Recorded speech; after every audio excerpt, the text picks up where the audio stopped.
नमस्कार, जय श्री कृष्ण, राधे राधे। आज मैं गीता महात्म्य के प्रथम अध्याय के महात्म्य का तीसरा भाग आरंभ करने जा रही हूँ। श्री लक्ष्मी जी ने पूछा, देव सुशर्मा कौन था, किस जाति का था और किस कारण उसकी मुक्ति हुई? श्री भगवान जी बोले, प्रिय सुशर्मा बड़ी खोटी बुद्धि का मनुष्य था। पापियों का तो वह शिरोमणि ही था। उसका जन्म वैदिक ज्ञान से शून्य एवं क्रूरतापूर्ण कर्म करने वाले ब्राह्मणों के कुल में हुआ था। वह न ध्यान करता था, न जप करता था, न होम करता था और न ही अतिथियों का सत्कार ही करता था। वह लंपट होने के कारण सदा विषयों के सेवन में ही आसक्त रहता था।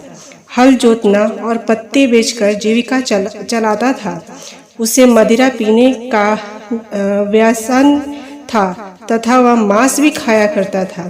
इस प्रकार उसने अपने जीवन का दीर्घ काल व्यतीत कर लिया।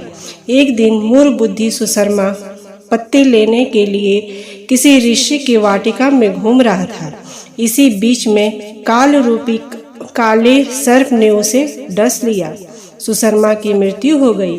तदंतर वह अनेक नरकों में जाकर वहीं की यातनाएं भोग कर मृत्यु लोक में लौट आया और वहां बोझा ढोने वाले बैल हुआ।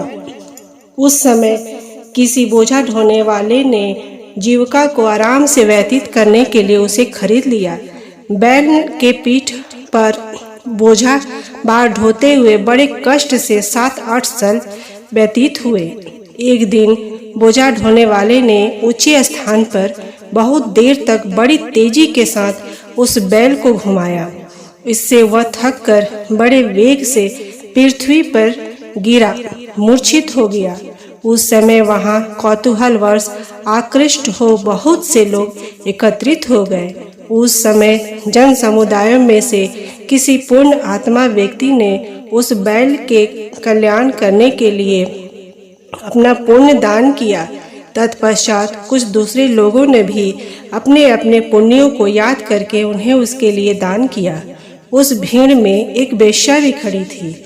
उसने भी अपने पुण्य का पता नहीं था, तो भी उसने लोगों की देखा देखी उस बैल के लिए कुछ त्याग किया। तदंतर यमराज के दूत उसे मरे हुए प्राणी को पहले यमपुरी ले गए। वहां वह विचार कर कि यह वेश्या के दिए हुए पुण्य से पुण्यवान हो गया है, उसे छोड़ दिया गया। फिर वह भूलोक में ही आकर उत्तम कुल और शील वाले ब्राह्मणों के घर में उत्पन्न हुआ। उस समय भी उसे अपने पूर्ण जन्म की बातों का स्मरण बना रहा। बहुत दिनों के बाद अपने अज्ञान को दूर करने वाले कल्याण तत्व का जिज्ञासु होकर वह अपने उस वेश्या के पास गया और उसकी दान की बातें बताते हुए पूछा, तुमने कौन सा पुण्य दान किया था? वेश्या ने उत्तर दिया, वह पिंजरे में बैठा हुआ तोता प्रतिदिन कुछ पढ़ता है, उससे मेरा अंतकरण पवित्र हो गया। उसी की पुण्य मैंने तुम्हारे लिए दान किया था। इसके बाद उन दोनों ने तोते से पूछा। तब उस तोते ने अपने पूर्ण जन्म का स्मरण करके प्राचीन इतिहास कहना प्रारंभ किया। शुक्र बोला, पुण्य जन्म में मैं विद्वान होकर भी विद्वता के अभिमान से मोहित रहता था।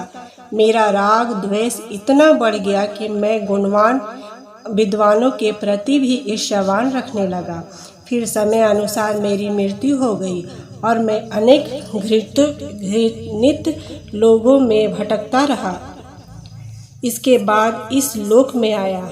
सुदूर की अत्यंत निंदा करने के कारण तोते के कुल में मेरा जन्म हुआ।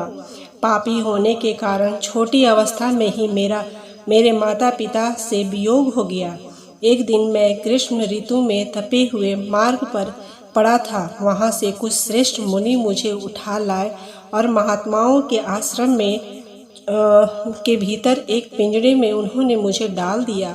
वहीं मुझे पढ़ाया गया।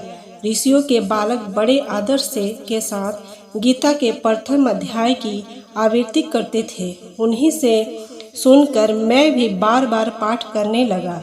इसी बीच एक चोरी करने वाले बहेलिये ने मुझे वहाँ से चुरा लिया। तत्पश्चात इस देवी ने मुझे खरीद लिया। यही मेरा वृत्तांत है, जिसे मैंने आप लोगों से बता दिया। पूर्व काल में मैंने इस प्रथम अध्याय का अभ्यास किया था, जिससे मैंने अपने पापों को दूर किया। फिर उसी से इस वेश्या का भी अंतकरण शुद्ध हुआ, और उसी के पुण्य से यह द्विश्रेष्ठ सुशर्मा भी पाप मुक्त हुए। इस प्रकार परस्पर वार्तालाप और गीता के प्रथम अध्याय का महात्म्य की प्रशंसा करके वे तीनों निरंतर अपने अपने घर गीता का अभ्यास करने लगे। फिर ज्ञान प्राप्त करके वे मुक्त हो गए। इसलिए जो गीता के प्रथम अध्याय का पढ़ता, सुनता तथा अभ्यास करता है, उसे इस भवसागर को पार करने में कोई कठिनाई नहीं होती। जय श्री कृष्ण। राधे राधे। आज गीता महात्म्य का पहला अध्याय यहाँ समाप्त हुआ। कल से गीता के प्रथम अध्याय का प्रारंभ होगा।